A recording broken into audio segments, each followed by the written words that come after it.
Welcome to Plus Size Stories, Episode 6. Tonight we speak with a 47-year-old man from the Washington, D.C. area, Carl, about his lifelong struggles with weight and his amazing accomplishment over the last 20 years. So, with that, Carl. And welcome once again to another episode of Plus Size Stories. This week, we talk with Carl, a 47-year-old man from the D.C. area who has been battling weight loss since 2003, although we'll figure out if he's had a weight issue his entire life or not, like many of us have. Welcome, Carl. I appreciate it.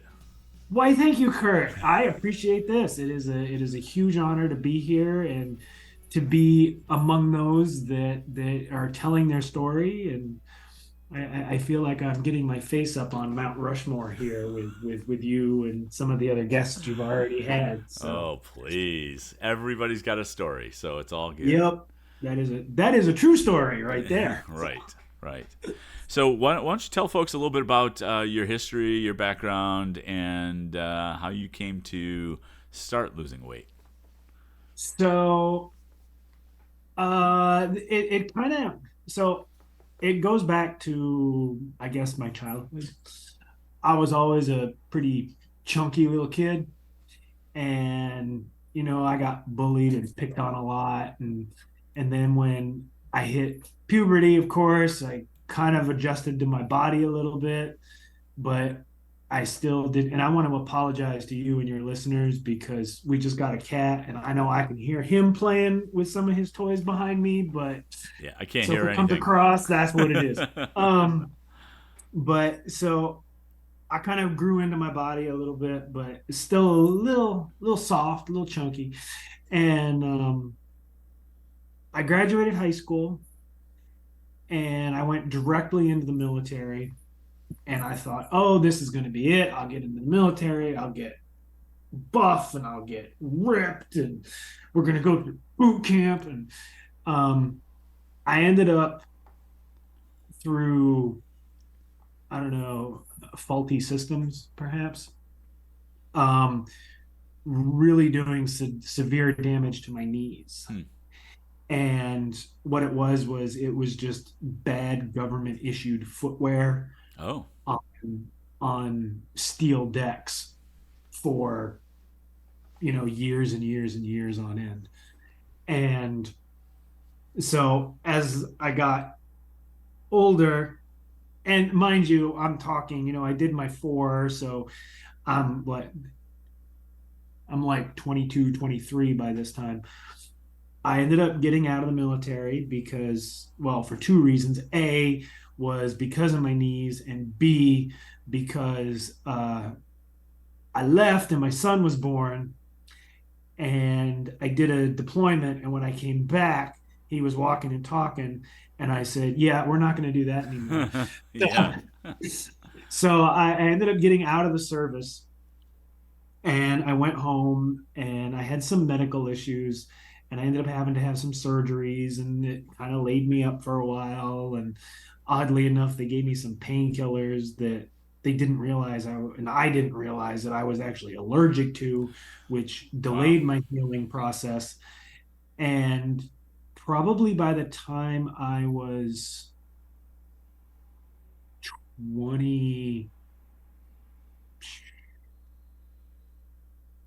27, 26, maybe in that area, I was up to 400 pounds.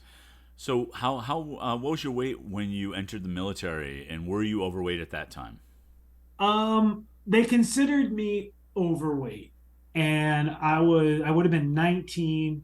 And ironically, I don't know if you saw the TikTok I posted, but I did actually find my MEPS paperwork, which is a military entrance physical, and that registered as 190. Okay.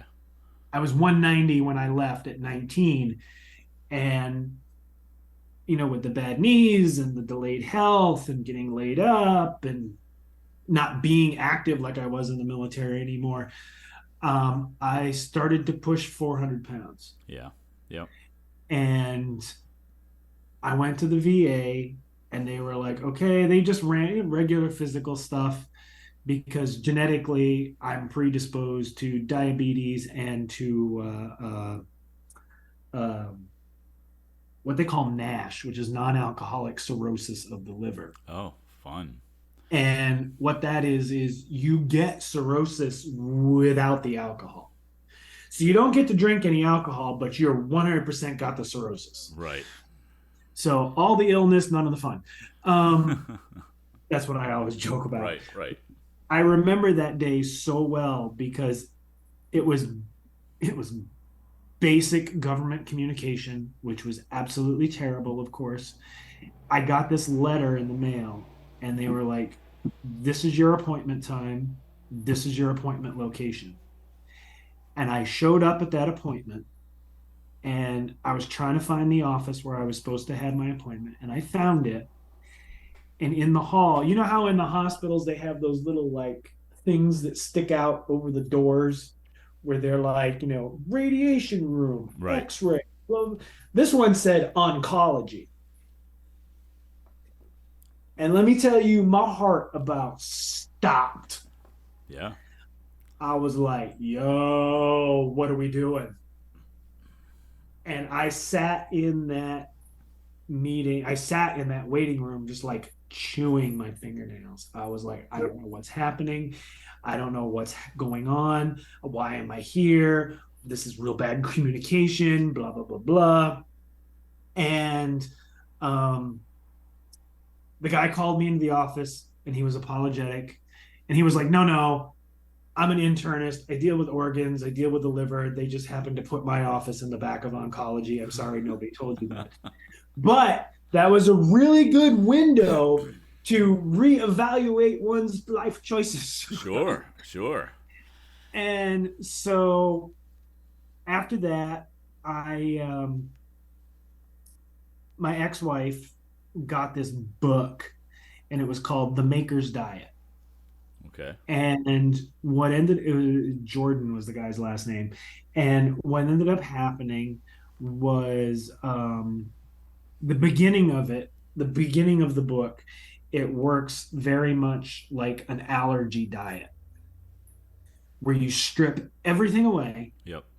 You eat absolutely nothing, just the minimal, not calories, just food. You Yeah, eat real right. basic stuff. And then slowly you start adding things back in. Hmm. And ironically, true story, and this story plays out over 30 years.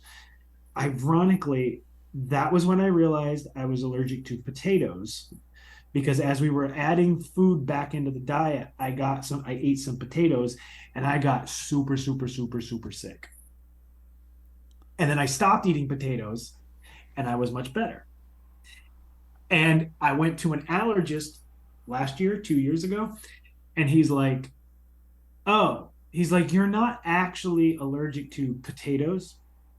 He said, your allergy to ragweed is so high, and potatoes and ragweed are actually related. That's why you can't eat potatoes. That is the most bizarre thing I've ever heard. Dude, you ain't lying. I was like, what? All right, Wow. cool. Well, that So, was the most bizarre thing I've ever heard. Next to I'm allergic to potatoes. well, and it is, and it's hard to explain to people. You're just like, yeah, just trust me. You don't want that. Wow. But yeah, so I figured all of that out over the course of like 30 years. And then as we started doing that, as my ex-wife and I started doing that, the pounds started to shed off and they started to get less and I started to get healthier. Um, I probably got down around to 300-ish, Okay. maybe 290 in that And neighborhood. you had been pushing 400 at that point Yeah, yeah, prior, yeah, so yeah, yeah. So I yeah. came way down. Yep. And then I ended up going through a divorce and living the bachelor life. My weight dropped more. Sure. And then I ended up getting remarried. And I don't think it's a secret to people, especially those that have gotten married. After you get married, you tend to get a little complacent in life. One might say comfortable. Comfortable. I like comfortable. Comfortable's good. And the weight tends to creep a little bit. A little bit. A little bit. A little bit. And so I was actively working on it. I was like, okay, this is not okay. And then I think it must have been 2017 ish. By that time, I was back up to like 280, 290. Okay. And that's the Dragon Con photo Right. that everybody Right. has seen. Yeah, I was up like 285, 290 in that neighborhood. And my physician said, yo, your liver enzymes are through the roof. You officially are diabetic. Oh, okay.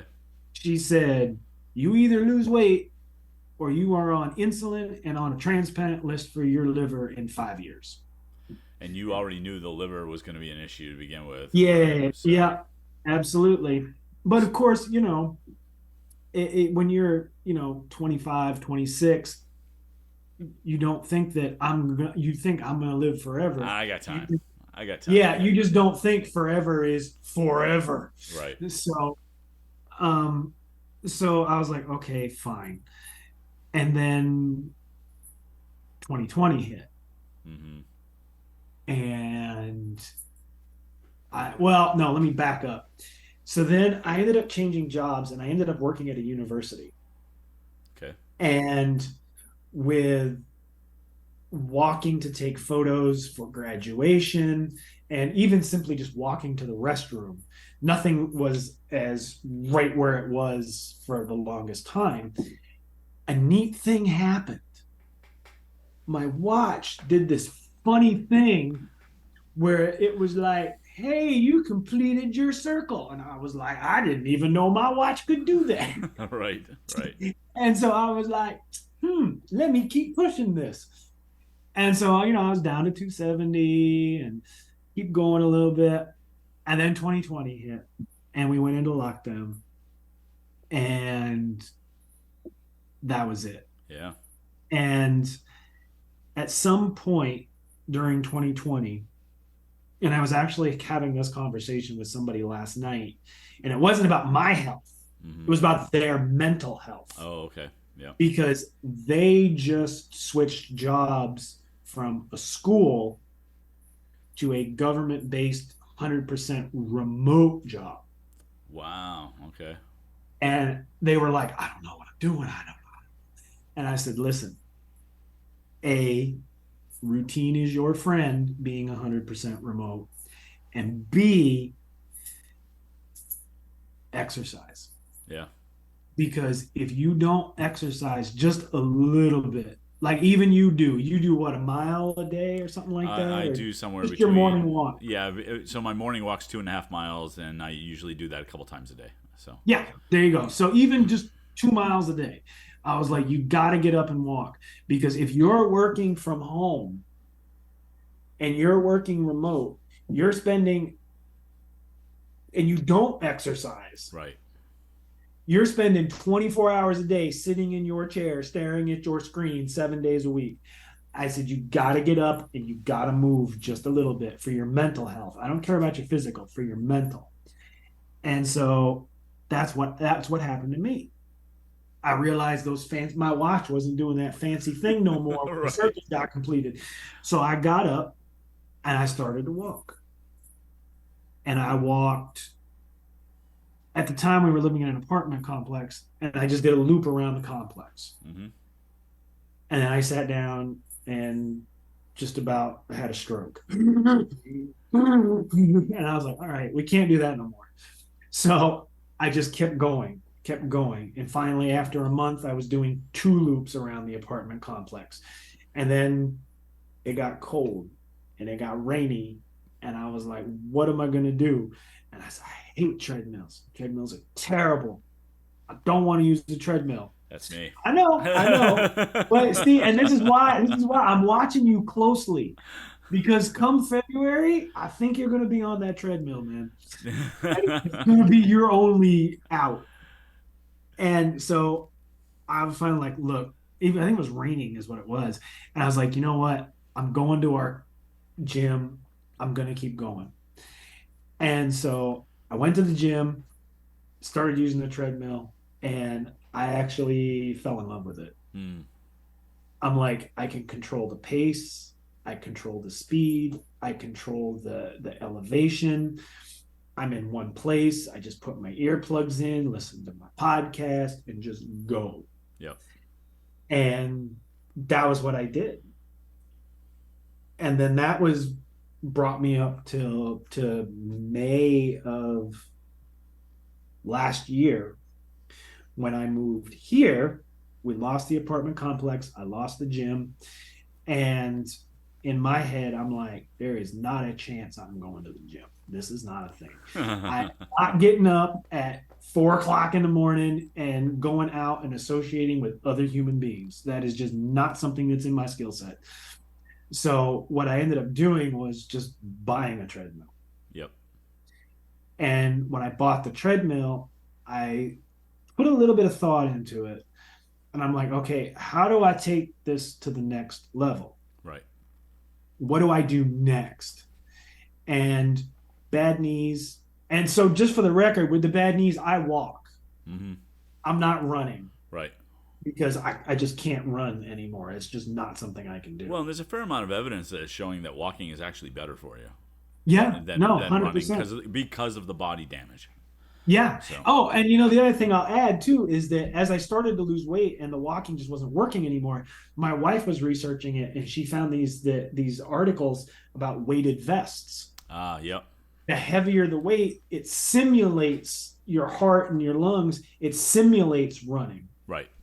So I got one of those and I started using that. And so, and I ended up actually adding weight to it and I ended up maxing it out. And I had to buy another one. Yep. And then I maxed that one out and it ripped.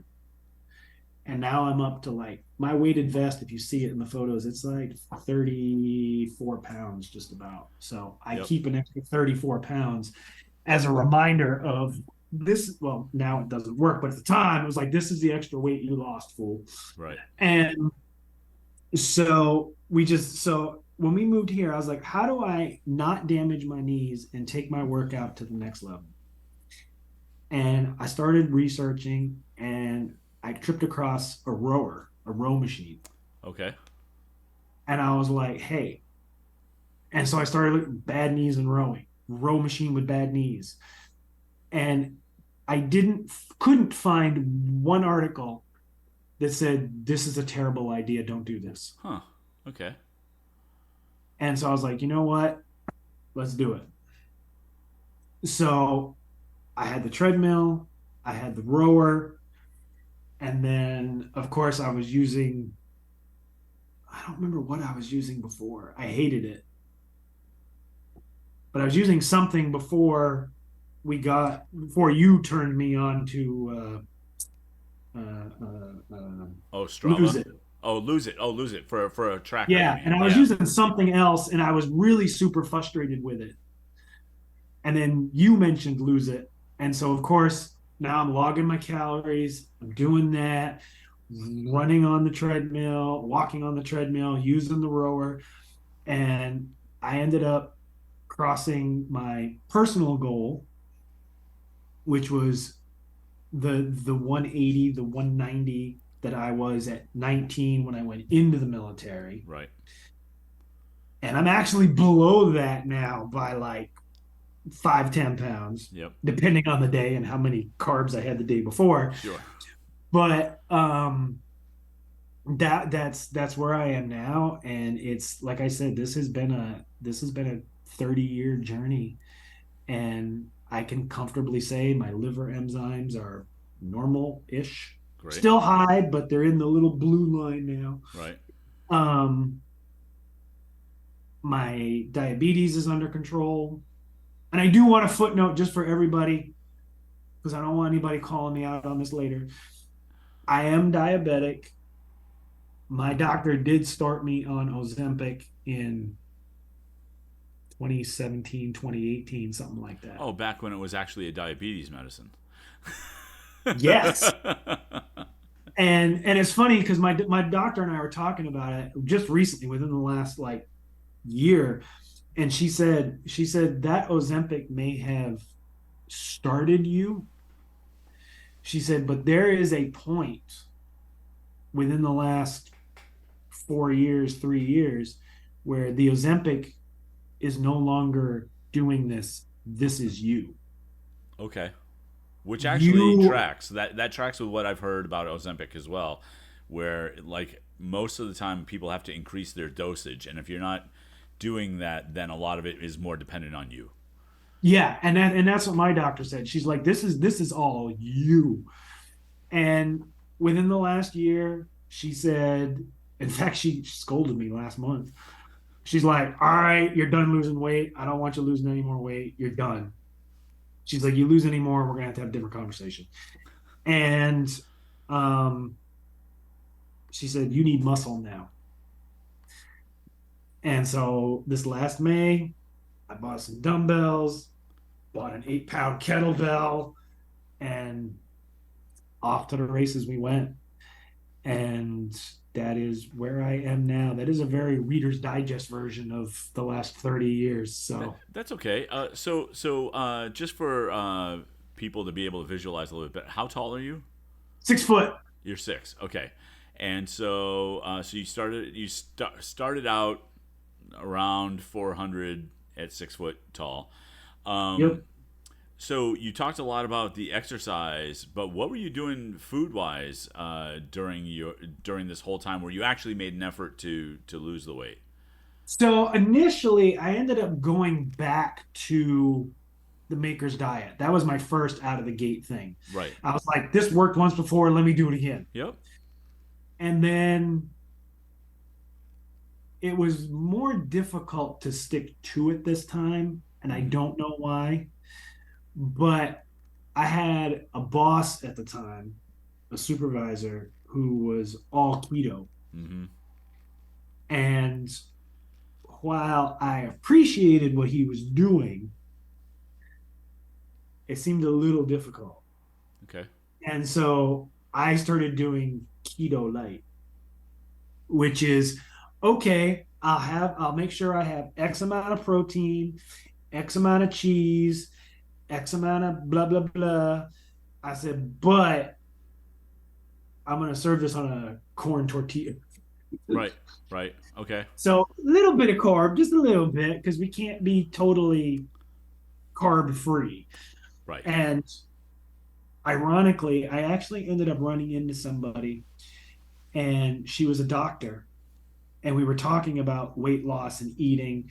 And I said something about being gluten free. And she said, unless you have celiac disease, it is a scientifically bad idea to be gluten free because we all have digestive enzymes in our stomach that are there for gluten. Mm-hmm. And if you never, ever, without celiacs, have gluten for no reason at all, that digestive enzyme gets confused and it gets bored and it will start eating you Interesting. in replacement. Hmm. And when I started seeing my dietitian like 3 months ago, I told her that story. She goes, that is 100% accurate. So I was like, bet. Nice. Um, so I was doing what I called keto light, but that still wasn't quite working. So that was when I downloaded my first app. Yep. And like I said, I don't remember what it was. I just remember it was super frustrating and I absolutely hated it. And so calorie counting, keto light, walking. That was what launched it. Ironically, it sounds like your keto light is what a lot of us who are just doing calorie deficit do. We try to keep high protein, Yep. just because you reduce the risk of muscular degeneration that way. Yeah. And so like my protein count is always high at this point. I'm usually 150 to almost 200 grams of protein a day. and I don't think about carbs or fats. I just don't. Yeah. So, but I I had do. 134 yesterday Nice. grams of protein. That was, but the one thing I've been working on with my dietitian is she wants my fiber up. Yeah, well, that makes sense too. It helps with digestion. It helps break things down. Yeah, yeah. I Yep. mean, yeah, and that's normal, just like common sense type stuff, right? I mean, Yeah, yeah, yeah. so that's great. So uh, I have a feeling that the part of the reason, and you probably know this in hindsight, I would guess, but part of the reason why you had a hard time with the Maker's diet second time around is because it's restricting everything until you add it back in. And Yeah. so that is almost like the most restrictive diet you could possibly have. Yeah. Um, and I can tell you from my experience that the reason it's working for me right now, not the maker's diet, but just calorie deficit, is because I said this time I'm not restricting anything. Like if I want this, I'm gonna have this. I'm gonna find a way to make it work in my plan, Yeah. which is shock of all shocks, moderation, which people talk to us for years about, and we're just Yep. going, I don't need to worry about that. I can do keto and eat 6 pounds of bacon a day. It's Yep. yeah, no. And that was actually one thing that my dietitian and I spoke about because I was telling her that my wife was harassing me or making fun of me because she had like cookies or something. I was like, no, no, no, no. And I spoke to my dietitian a couple of days later and she was like, no. She said, have the damn cookie.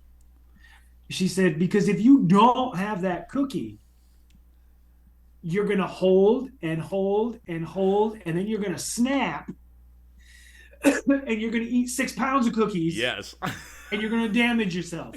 She's like, eat the damn cookie. Just have a cookie. And that kind of changed my outlook on things. I'm like, okay, that tracks. So how do I maintain? Because we talk about calorie deficit and weight loss, but what I'm actually finding now that I've crossed that line is maintenance is a lot harder than we think it is. We never talk about it. We never think about it. And and that is something I'm thinking about right now, and I still have like 30 or 40 pounds to go. And I'm thinking about maintenance going because every other time, and I'm sure you ran into this, where you diet, you go, hey, I hit my goal. I'm having a pizza. And then that turns into another pizza tomorrow. And Yeah. and then and then I'm starting my diet on Monday is what and that all it all comes back to that, right? And it becomes cyclical. Right, right. And so there's actually a school of thought right now that is people talking about 12 weeks of diet, 2 weeks of maintenance. 12 weeks of diet, 2 weeks of maintenance to get into the habit of getting to that leveling off place. Yeah. And honestly, that scares the crap out of me, right? Because, what do you mean I have to? No, I can't increase my calories in order to stay at maintenance, but you can. Yeah. Um, And that was actually why I started seeing a dietitian because my brain was stuck. And you and I are pretty close. yeah, And I'll tell you a story about last night too. But you and I are pretty close. Lose It puts us at about 1700. yeah, And that's about where I was. And I was mentally stuck. I was like 17, 1800. That's where we are. That's what we're going to do. That's where it is. And then I crossed that line and Lose It went, hey, congratulations. And you're still working out. I'll tell you, because you and I have talked about this. I include my exercise. right. I will tell you, my daily budget right now is 2686. Wow. With exercise, That's without almost, exercise? it's almost 4,000 calories with exercise. I can't even imagine what I'd do with those calories. And I told my dietitian straight up, I'm like, no human being is eating 4,000 calories a day. That is ridiculous. I said, I realize I have to increase. I said, but once I start crossing that 2,000 line, I don't feel good. Mm-hmm. I feel sluggish. I feel bloated. I feel gross. And she said, the two things she said was, you eat the amount of calories that make you feel good. She said, but think about what you're eating. And this actually goes back to that TikTok account I sent you. I don't know if you watched it or not, but there's a guy on TikTok who eats things Yeah. and then runs off the calories. So many And he people. always ends the video the same way. Was it worth it? Right. Right. So And many people hate him for that account, just because it's a ridiculous premise, and yeah, it I love it. I think it's I understand. great. I take it for what it is as well. It's Yeah, insane to me. And I don't it remember the is. one that you sent me. He had to run like 16 miles or something like that Yep. to work off whatever it was they were eating. Was it cookies or I don't That know, was but one of them. Yep. but it was He like did. 6 box. No, it was burgers. I think it was burgers. Like it was 6 boxes of burgers or something like that. Yep. Just yeah, it was insane. Yeah. Um, And but that changed my mindset is okay, so don't just eat to have calories. Think about what you're eating. yep. Is it worth it? You know? Right. One of the guys that I follow, his name is Mike Pridgeon, and he's going to actually be on a future episode here, and I'm part of his Discord. And one of the things that he says is that often, and I bought into this completely. Often we're looking for the taste, we're not looking for the quantity. And so that one cookie probably would have satisfied you to get that taste.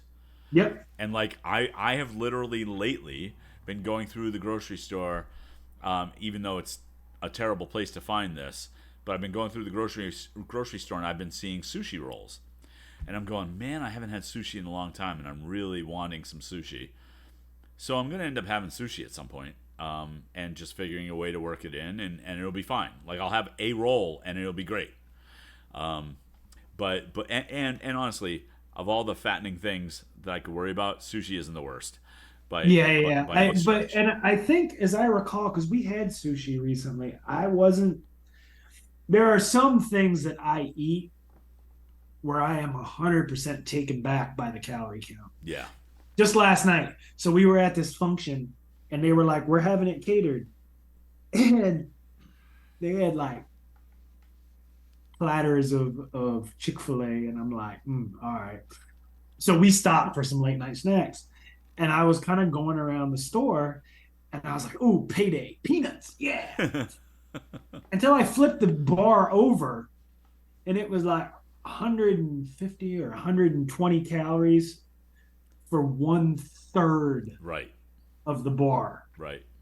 And I was like, you know what? I have some 170 calorie Halo Top cakes at home. Right. I am not this 400 calories for this bar, not worth it. Well, but isn't that an interesting way? Because like I do the same thing where I go, is that trade off worth it?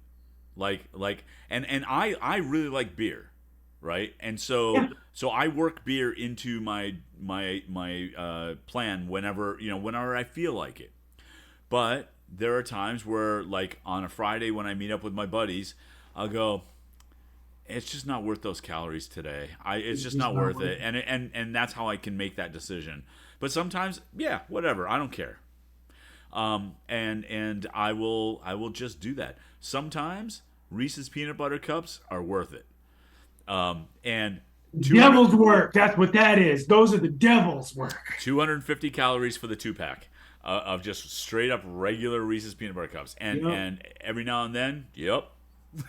Yep, because otherwise, you're right. That turns into a king size sleeve or three later on, right? So Yep. just get the taste. You're good. One of the magical things for me right now is Orville Redenbacher 100 calorie microwave popcorn packs. And they have a butter flavor, so it's not just salt and nothing. And they have a kettle corn flavor. And 100 calories, perfect.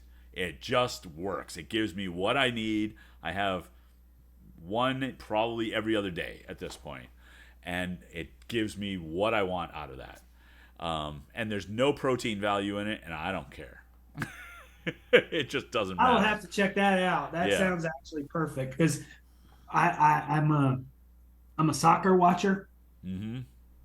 and what I find is especially the Saturday night games come about the second half when it's about 9 o'clock at night, and I'm sitting there. I'm like, Tell you what, those Orville Redenbacher ones, because other people do 100 calorie packs as well, but the Orville yeah, Redenbacher ones, the quantity you get for 100 calories is kind of remarkable.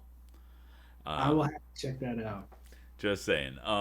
So yeah, I think that the lack of restriction is a really good thing for everybody. I mean, literally the people that I talk to now who are saying, I had this last night and I feel really bad about it and whatnot, and I'm like going, was it good? How did it taste? Did you enjoy it while you were eating it? Yep, And then, okay, so that happened. Doesn't ruin your weekend. Doesn't ruin oh, today. It's just last night. yep, I tell you, so I did the 75 hard program, right? yes, you did. And the next day, the next night, I said, you know what? Part of 75 hard is no alcohol. I like beer, but I respected the rules. So I'm buying two really nice beers, not light beers, full bodied, holy crap, that's a lot of alcohol beer. Um, but two really nice bottles of beer, and I'm getting Five Guys burgers and fries. And I'm getting a little bucket of their peanuts that they have at the restaurant.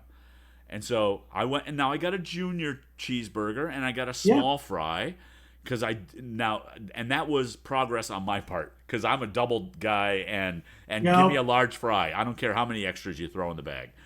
yep, But I got that home. I ate it, and I went, that is exactly what I wanted, and I yep, didn't feel bloated or terrible afterwards. yep, And the next morning, I was down 2 pounds. yeah. So I will tell you this was a conversation I actually have held with my dietitian. Um, Peanuts. The calorie count is actually very surprisingly high on peanuts, Yep. but the longevity of peanuts, which means if you have it at noon, how much energy are you going to have? Oh, How okay. full are you going to be for X amount of time? And you're going to, and that's actually why I started including low salt peanuts in my diet. Like that's my lunch every day now. Oh, interesting. Yeah, I actually went. Not just peanuts, but yeah, peanuts. Yeah, I went to. I ended up if I'm hankering for that kind of a thing, I end up going almonds. Yeah, But I'll do the like the blue diamond flavored almonds, yeah, because calorically doesn't matter. Like they're all the same, 170 calories for 17 almonds or 18 almonds, whatever it is, and they're delicious. Um, so, yeah. but I usually I don't eat that a lot. But if I'm in the mood for something salty and nutty, that kind of thing, that's where I go. Yeah, Triscuits. Triscuits are also, and so the base of my lunch every day is peanuts and sea salt, hint of sea salt Triscuits. That is the base of my lunch every gotcha. day. Cool. So I guess the next question that I have is, so you're pretty much at your weight goal and you're dealing with maintenance at this point. Yes. Do you have any goals like for the next year? So my doctor wants muscle mass, Okay. and you will have to excuse my ignorance about this matter. but it's something to do with my diabetes. Okay. I don't know that. I don't know anything about that either. Yeah, But it's yeah. like muscle burns sugar faster, so Well, it'll help with the diabetes that or that actually makes sense because like when you eat carbs, they turn into I think it's glycose, which is the water that gets put into your muscles. right, So if you're building bigger muscles, you can tolerate more glycose and or use more glycose, which I right. would think would have a better effect on your diabetes. And that tracks and could possibly 100% be the situation. Right, right, right. I just know my doctor said you need muscle mass. And so that's where I am right now, is trying to maintain my weight while putting on muscle mass. Yep. And maintenance is like when we already talked about it, it's a struggle. It's a struggle because it's like you said, you get to the point you're like, cool, I'm there, let's go back. Yep. No, bro, Right. you ain't gonna do that. Right. And at the same time, and it's funny because the videos you've been posting lately, at least this week, towards the end of the week, you were talking about your upper body. Yep. And when I started like intentionally saying, okay, I need to put on muscle, and mind you, I'm doing this with a 35-pound weight vest. I was like, let me do a push up. And I was like, oh my God, I can't do a push up. Right. Right. Right. And so at this point, my goals are all physically related. Okay. So by May of next year, I'd like to be able to do 15, 20 push-ups. Right. I'm at 10 right now. And like I said, it's with the weight vest. But again, you go back to when you were 19, 20, I was in the military, you had to do those to pass the physical exam. Right. Right. And I just can't do them anymore. Yeah. And so I mean that's kind of where my goals lie now is I bought adjustable dumbbells where you move the pin. Yep. Yep. And by next summer, I would like to have those maxed out and have to sell them and buy bigger ones. Right. And that's kind of where I live now is definition.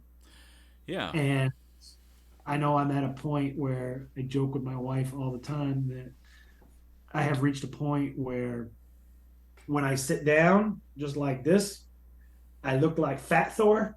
Yeah. But when I stand up and take my shirt off, I look like Thor. So So the question I have, only because I mean, yes, you're taller than I am, but our goals are kind of similar. Like I just started doing strength training and got a personal trainer. I didn't go the nutritionist or dietitian route. I went the yeah, personal trainer route, and so my whole thing is my ultimate weight goal is right now 185, but for me that's open for discussion at this point because if I'm putting on a decent amount of muscle, I don't really care what the weight is as long as yeah. I look good. is No, really no, what I it get is. it. Yeah, yeah, yeah. And so I don't really know what that is. But like one of the things that I enjoy is like my upper body is terrible, like in terms of like my weakness. But already the guy that I'm working with is just like, oh, we have alternate exercises for that. Don't worry about that. Like Yeah, you'd be all right. Because I did a tricep extension with dumbbells yesterday, and I'm I like, saw that. I can't even maintain what's happening here. And Yep. he was like, going, oh, we got other things. Don't worry about it. And Well, see, I think because you were talking about that, and so I use video trainers. yes, I use iFit. I use video trainers, and you were talking about that tricep extension, and I was like, I do that, and that's one of the few exercises that actually doesn't bother me. But as I think about it, I kind of go back to the rower Ah, okay. because if I'm pulling, Yep. you know, 5,000, 6,000 meters a day, that's going to be using these muscles. Yeah.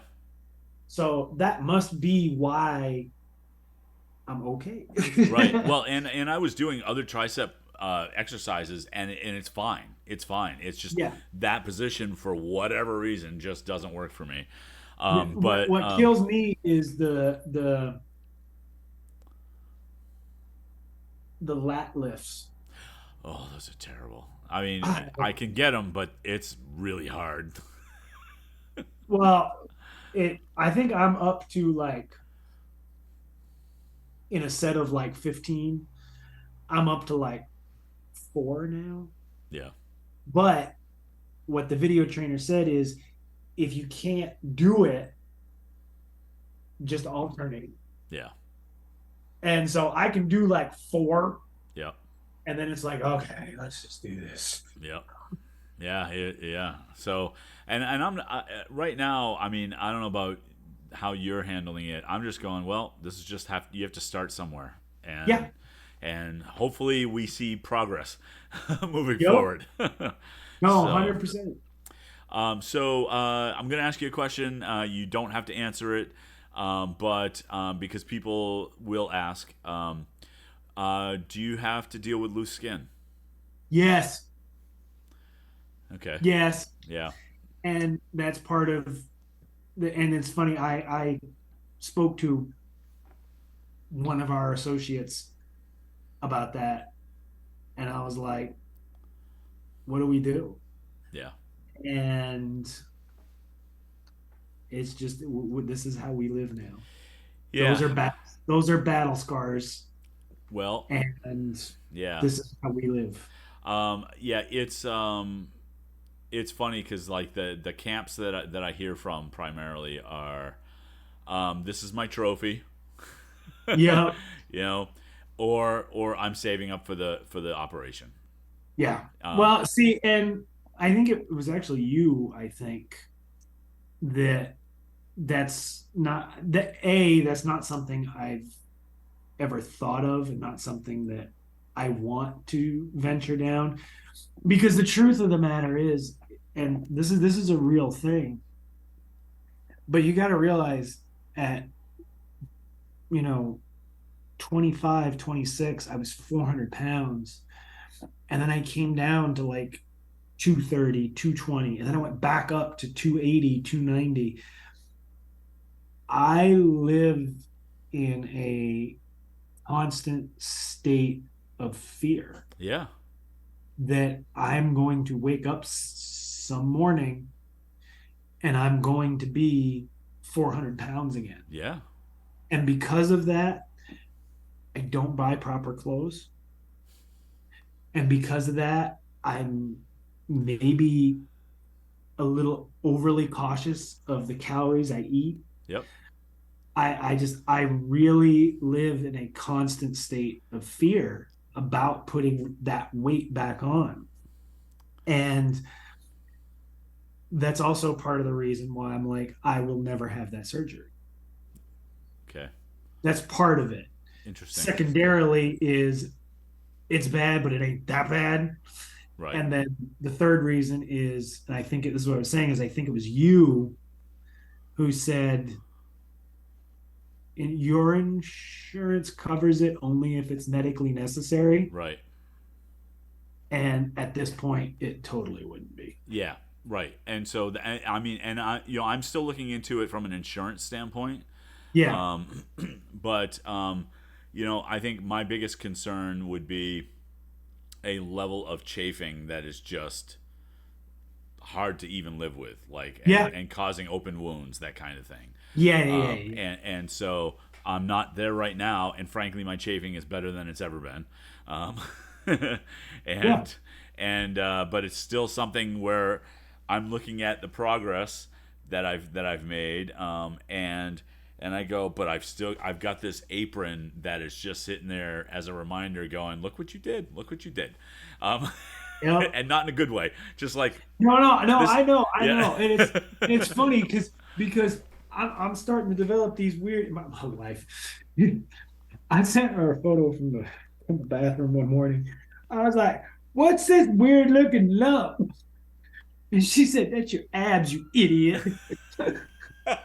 And so I have reached a point where if I pull my pants up to a certain height, I look I look like an underwear model. But if they fall down just a little bit too low, what's going on there? It's Right. The thing that's been hitting me is like I'll lay in bed and I'll put my hands on my chest and I'll go, I can feel my bones right here. Like what's yeah, right. happening? Like the rib, like the center of the rib cage. It's like, was that rib always like that? Well, I'll tell you what I'm struggling with the last like month maybe is I'm a side sleeper. Ah. And for the longest time, I would sleep like this, Mm-hmm. right? But now there's nothing to support my arm anymore. So I'm like, It's just uncomfortable now. I gotta do something different because there's nothing to support my arm as I sleep anymore. This is not okay. Yep. Good problems to have, right? I It's just, suppose. yeah. All right, cool. That sounds great. So I guess the question that I ask everybody, and I definitely want to ask you, is in season 2, we're gonna have a couple episodes where they're gonna be kind of like, where are they now? And I want to catch Yeah, up with folks. I presume that that's okay to catch up with you and do a follow up. absolutely. And truthfully, this time calendar would be really good because that'll get me past my 1 year of weights and exercises and things. So Yeah, yeah, and that's kind of what we want to do because it's not just here's Carl's story and have a good day. yeah, best of luck, bro. Well, because what happens is people start going, I wonder what happened with that guy, and did he successfully keep maintaining, all of that because you're actually the first person in maintenance that we've talked to, and so I think people want to know that can be successful. I have no doubt that you are successful at it and you will continue to be successful at it. Because, frankly, from my perspective, you have the appropriate amount of fear. It's that level of paranoia is real, and Yes. and I didn't realize until I crossed that line, and went went. Oh, you can eat 2,600 calories a day now. That I was like, bro, nah, calm down. Yep. I'll And tell you that my lose it at one point was saying that I should be at like 14 or 1,500 calories, and the people that I've been talking to were going, that's too low. That's too low for your height and weight. Like that's too low. And what I found out was I had actually set my goal in lose it and said, oh, by the way, also take off an additional 200 calories. oh, And so 2 weeks ago, I added those 200 back in. I was so nervous about just doing, and 200 calories honestly is nothing, right? But I was like, it's 35 grams of peanuts. right. And I'm like, oh, I hope I don't gain weight doing this. And my weight loss has not changed. I am still losing Yeah, at a good clip because my activity level is still good and the food that I'm eating is still good. So, and like as of this morning, no, this morning, yeah, this morning, no, yesterday, I got into the 220s, and so, woohoo, yeah, because all those decades matter, right? that's right. So, and yeah, and so, but it's something we have to be. I would rather be vigilant about the whole thing than just go, it'll be fine. Yeah. No, and Complacency it's is that death. vigilance. Yeah. So, No, it really is. all right, Carl, thank you so much for chatting with us. Why don't Thank you let you. people know where they can find you on the internets? Really, I have tried to snag my moniker everywhere in the universe. So at this point, if you just type in BC Dodge, you'll find me on just about any platform. Because I mean, while I am on the platform previously known as Twitter, I'm not very active there, but it's there. However, Blue Sky, loving that. I'm because I have tabs open that I check. Right. So Blue Sky, Threads, Mastodon, TikTok, it's all the same. Just BC Dodge. Yep. There it is. You'll find me. Great. All right. Well, thank you once again for joining us, and we will chat with you later, I am sure. And hang through and stay through it. Wow, that was terrible. I'm cutting that out. So go grinders. Control your outcome because you're the only one that can. We'll see you.